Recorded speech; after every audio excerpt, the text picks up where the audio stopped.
छोटी सी कहानी से शुरुआत करते हैं कि जब हमारे दोस्त को प्यार हुआ, और ये कहानी दोस्त की है, मेरी नहीं है जी।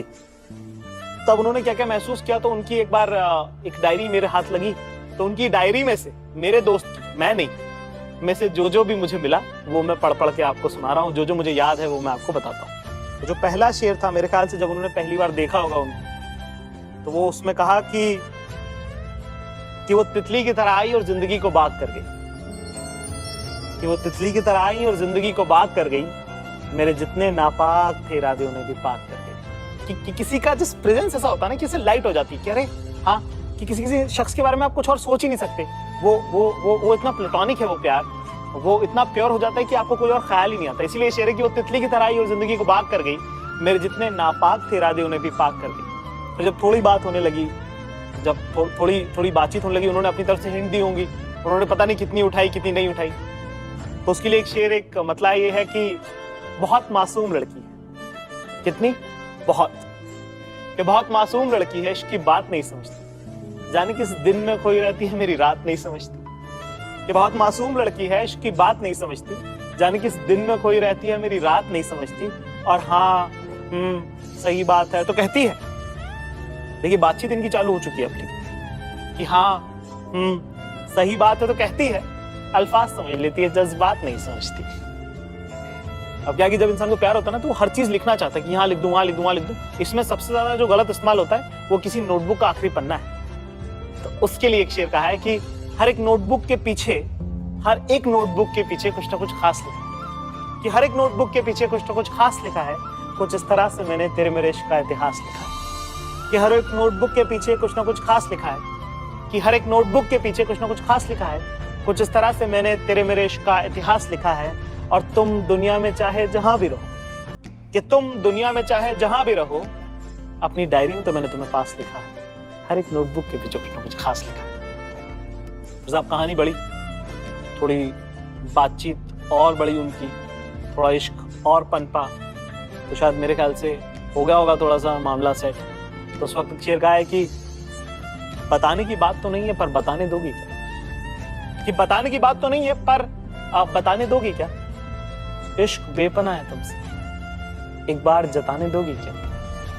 कि बताने की बात तो नहीं है पर बताने दोगी क्या, इश्क बेपनाह है तुमसे एक बार जताने दोगी क्या। और तुम नदी तुम पहाड़ तुम तितली तुम आसमान हो मेरा, कि तुम नदी तुम पहाड़ तुम तितली तुम आसमान हो मेरा, एक डिबिया में सिंदूर रखा है हमारे पास, तुम लगाने दोगी क्या। अब हुआ ठीक से जवाब आप आया नहीं, तो डायरी थोड़ी और आगे बढ़ी। तो उन्होंने कहा कि तुमसे मिलके बात करते हैं, पर वो मुलाकात हो ही नहीं रही है, वो मौसम बन ही नहीं रहा है, वो शहर में नहीं है, शायद ऐसा कुछ हो रहा होगा। वो एक शेर है, तो उसमें लिखा था कि तेरी फुर्सत के इंतजार में रहता हूँ, मैं परदेश में रहकर भी प्यार में रहता हूँ। कि तेरी फुर्सत के इंतजार में रहता हूँ, मैं परदेश में रहकर भी प्यार में रहता हूँ। और बस एक तेरी मर्जी से ही बदलेगी किस्मत मेरी, बस एक तेरी मर्जी से ही बदलेगी किस्मत मेरी, वरना जीत कर भी मैं हार में रहता हूँ।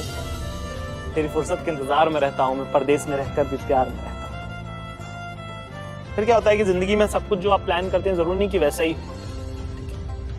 फिर जो है वो मुलाकात और डिले होती जा रही है, बातचीत हो ही नहीं रही है, और आप जो है इश्क में पढ़ते ही चले जा रहे हैं, प्यार में जो है आप घुसते ही चले जा रहे हैं। तो कहा है कि तेरे मिलने के वादे पे यकीन है मुझे, तेरे मिलने के वादे पे यकीन है मुझे, मगर तू रास्ते में रुकता बहुत है। कि तेरे मिलने के वादे पे यकीन है मुझे, मगर तू रास्ते में रुकता बहुत है, जैसे अंदरूनी कोई घाव दिखता भले ना हो मगर यहाँ दुखता बहुत है।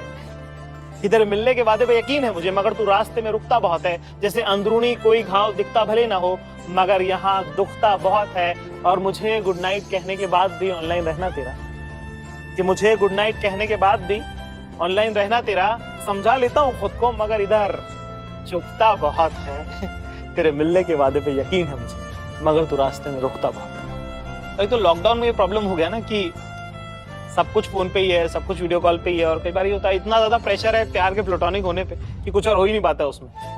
तो एक नज़्म है, कहा है कि रूहानी इश्क, ये एंटी रूहानी इश्क नज्म है बाय द वे, कि बहुत हुआ रूहानी इश्क, आपके तो मिलना है तुमसे, कि बहुत हुआ रूहानी इश्क, आपके तो मिलना है तुमसे, गजलें और कविताएं नहीं पढ़नी है, छूना है तुमको, कि बहुत हुआ रूहानी इश्क, आपके तो मिलना है तुमसे, कि मुझे मेरी हथेलियां तुम्हारे हाथों में चाहिए, सीने से लगाना है तुमको, बाहों में भर लेना है, माथा चूम लेना है तुम्हारा, और फोन पर तो बिल्कुल बात नहीं करनी। मुझे तुम्हारी पलकों को बंद होते और खुलते देखना है, खुशबू महसूस नहीं करना है, हाथ थामना है तुम्हारा, जुल्फों से खेलना है, कुछ काम बताना है तुमको, और तुम्हारे उठकर जाने से पहले कलाई से पढ़कर दोबारा बैठा लेना है। बहुत हुआ रूहानी इश्क, अब तो मिलना है तुमसे। तो अब जब कहानी थोड़ी आगे बढ़ती है, तो उसमें जब पहली बार मुलाकात होती है और कोई तुमसे जब प्यार करता है, तो ऐसा लगता है कि जैसे तुम्हें, आई डोंट थिंक सो कि उससे खूबसूरत कोई एहसास है। इसीलिए शायद सारी दुनिया में सब लोग इतनी मोहब्बत की बातें करते हैं।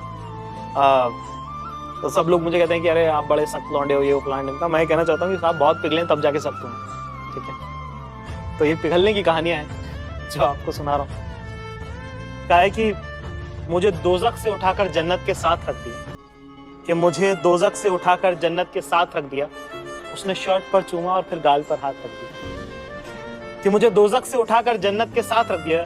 दोजख मतलब नर्क होता है, ज्यादातर लोगों को मेरे ख्याल से पता होगा, कि मुझे दोजख से उठाकर जन्नत के साथ रख दिया, उसने शर्ट पर चूमा फिर गाल पर हाथ रख दिया, और हमें भी नुमाइश की तलब थी बहुत, हमें भी नुमाइश की तलब थी बहुत, उसने मेरा हाथ थामा और फिर हाथ पर हाथ रख दिया, उसने दोजख से उठाकर जन्नत के साथ रख दिया। जब जिंदगी में आपकी कहानी आगे बढ़ती है ना, तो एक शेर है कि जरूरी नहीं कि हर बार हर चीज मुकम्मल हो। बहुत बार आप जो चाहते हैं वो होता नहीं है। और मेरे ख्याल से मेरे जो दोस्त हैं, उनकी कहानी के साथ भी शायद कुछ इस तरह से हुआ कि जहां वो पहुंचना चाहते थे वहां नहीं पहुंचे और उनकी शादी तय हो गई कहीं और। तो जब आप प्यार करते हो तो आपको ऐसा लगता है कि यार इस शख्स पे मैंने इतना वक्त बिताया है, तो इनकी जिंदगी में जो नया आदमी आएगा, जो भी इंसान आएगा, उसको यार मैं बता देता हूँ ना कि मैंने क्या क्या सीखा है, ताकि को ह्यूमन हिस्ट्री का टाइम और वेस्ट ना हो, कि हम होमोसेपियंस एक दूसरे की मदद कर सकते हैं। तो वैसा ही कि तो ये खत है, नज़्म की खत है उस गुलदान के नाम जिसमें रखा फूल कभी हमारा था। तो कहा है कि ये खत है उस गुलदान के नाम जिसमें रखा फूल कभी हमारा था, कि वो जो अब तुम उसके मुख्तार हो तो सुन लो, उसे अच्छा नहीं लगता। वो जब तुम उसके मुख्तार हो तो सुन लो, उसे अच्छा नहीं लगता। मेरी जान के हकदार हो तो सुन लो, उसे अच्छा नहीं लगता। कि वो जो जुल्फ बिखेरे तो बिखरी न समझना, कि वो जो जुल्फ बिखेरे तो बिखरी न समझना, अगर जो माथे पे आ जाए तो बेफिक्री न समझना। दरअसल से ऐसी पसंद, उसकी आजादी उसकी खुली जुल्फों में बंद है। जानते हो वो अगर 1000 बार जुल्फे ना सवारे तो 100 गुजारा नहीं होता। वैसे दिल बहुत साफ है उसका, इन हरकतों को इशारा नहीं होता। कि वो जो जुल्फ बिखेरे तो बिखरी न समझना, अगर जो माथे पे आ जाए तो बेफिक्री न समझना। दरअसल उसे ऐसे ही पसंद है, उसकी आजादी उसकी खुली जुल्फों में बंद है। जानते हो वो अगर 1000 बार जुल्फे ना सवारे तो उसका गुजारा नहीं होता। वैसे दिल बहुत साफ है उसका, इन हरकतों को इशारा नहीं होता। खुदा के वास्ते उसे कभी टोक न देना, उसकी आजादी से उसे तुम रोक न देना, क्योंकि अब मैं नहीं तुम उसके दिलदार हो तो सुन, उसे अच्छा नहीं। फिर क्या होता है कि बीच में पैचअप हो गया सब, है ना, थोड़ी बातचीत होने लग गई, थोड़ा मुलाकात बढ़ गई फिर से। तो आप बात करते हो तो आप हर तरह की बात करते हो। तो उस वक्त एक शेर ऐसा लिखा था, कहा था कि मैंने नहीं लिखा था, मेरे दोस्त ने कहा था कि कभी कभी सोचता हूं कि वो सब कुछ बता दूं तुमको जो इस दुनिया के बारे में समझ लिया है। कि कभी कभी सोचता हूं कि वो सब कुछ बता दूं तुमको जो इस दुनिया के बारे में समझ लिया मैंने।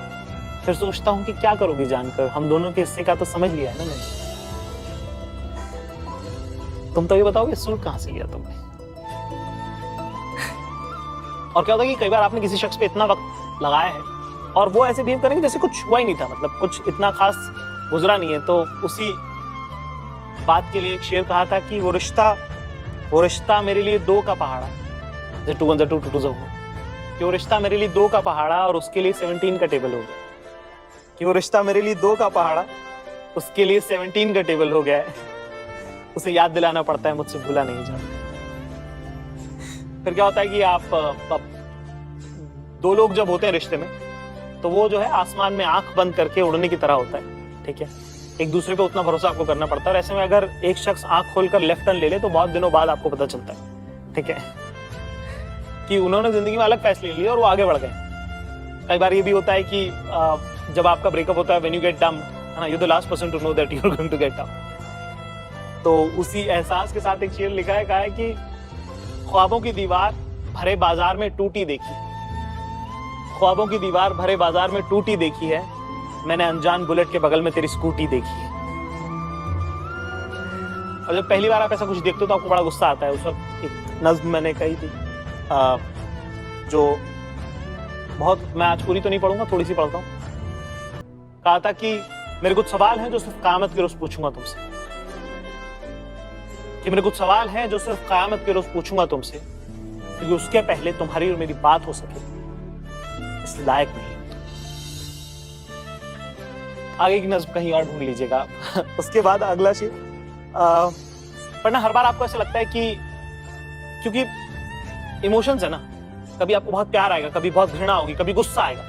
शायरी ऐसी चीज है, वो सब अकोमोडेट करने को तैयार, वो सब लेने को तैयार। तो एक नज्म उस वक्त कही मैंने, और मेरा ऐसा मानना है कि किसी भी रिश्ते की उम्र इस बात से तय नहीं होती कि वो कितने साल चला, कि मुझे ऐसा लगता है कि किसी भी रिश्ते की उम्र इस बात से तय नहीं होती कि वो कितने साल चला, जबकि इस बात से तय होती कि उसका कितना सामान तुम्हारे पास रखा। तो कहा है कि 6 हेयर बैंड, 4 अलग अलग तरह की बालों वाली क्लिप, वो उस दिन जो सैंडल टूटी थी तुम्हारी उसकी एक स्ट्रैप, और वो किताब जिसके पन्ने मोड़ कर दिए थे तुमने, संभाल रखा है मैंने सब, जब आओगी तो ले जाना। वैसे छोटे बड़े मिलाकर कुल 23 कपड़े पड़े हैं तुम्हारे, वैसे छोटे बड़े मिलाकर कुल 23 कपड़े पड़े हैं तुम्हारे, जिसमें से कुछ में तो तुम बला की हसीन लगी, जैसे वो ग्रीन वाला jump suit, baby pink colour का क्रॉप टॉप, वो ब्लू वाली ड्रेस, वो ब्लैक वाली साड़ी। मैं बस ये कह रहा था कि खरीद लेना ना वैसे सही कुछ कहीं से, क्योंकि लौटाने का मन नहीं है मेरा। नहीं मजाक कर, संभाल रखा है मैंने सब, जब आओगी तब ले जाना। वैसे कुछ हिसाब भी देना था तुमको। तो तुम्हारी और मेरी तस्वीर वाला कॉफी मग, उसका हैंडल मुझसे टूट गया। चेक वाली शर्ट 2 हफ्ते से मिल नहीं रही है, ब्लू वाली शर्ट धोबी ने जला दी, घड़ी खोई नहीं है, बंद हो गई थी इसलिए उतार कर रख दी है। चश्मा और ईयरफोन्स जल्दबाजी में एयरपोर्ट पर छूट गए, बहुत ढूंढे पर नहीं मिले। पर वो गुलाब के फूलों का गुलदस्ता, तुम्हारी कार पार्किंग की पर्चियां, टिश्यू पेपर जिस पर तुमने पहली बार अपना नंबर लिख कर दिया था, तुम्हारे लिपस्टिक के निशान वाला पेपर कप, वो तुम्हारे मोरपंख वाले झुमके, और मैं, ये सब कुछ जो शायद गलती से छोड़ गई थी तुम, या शायद जानबूझकर छोड़ा था तुम, पर मैंने अपनी पूरी ईमानदारी के साथ संभाल रखा है सर। जब आओगी तो ले जाओ। और आखिर में बस यही कहना चाहूंगा कि मतलब हर दौर का इश्क अपनी तरह से मुकम्मल ही होता है मेरे ख्याल से। जो जितना जिस वक्त जैसा रहा वो ठीक ही था, है ना। कोई हीरो नहीं है, कोई विलन नहीं है ना। किसी ने किसी के साथ गलत नहीं किया हुआ है, पर हाँ आपकी एक वो टीस तो रही जाती है, और ना वो चीजें आपको हर जगह, बाजार में हर जगह आपको दिखता है बार बार। तो ऐसे एक शेर कहा है कि यूं तो भूले हैं हमें लोग कई पहले भी बहुत से, यूं तो भूले हैं हमें लोग कई पहले भी बहुत से, पर तुम जितना उनमें से कभी कोई याद नहीं आया। इसी तरह का एक शेर और कहा था कि कितना तन्हा है ये नया शहर, कि देखो तुम्हारी यादें तक नहीं है। शेर कहा था कि मेरे घर से दफ्तर के रास्ते में, कि मेरे घर से दफ्तर के रास्ते में तुम्हारी नाम की एक दुकान पड़ती है, कि मेरे घर से दफ्तर के रास्ते में तुम्हारे नाम की एक दुकान पड़ती है। विडंबना देखो वहां दवाइयां मिला करती है। विडंबना मतलब आयरन। और एक आखिरी शेर के साथ आज की महफिल मेरी तरफ से भरम जश्न जारी। कहा है कि बेवजह बेवफाओं को याद किया है, बेवजह बेवफाओं को याद किया है, गलत लोगों पे बहुत वक्त बर्बाद किया है।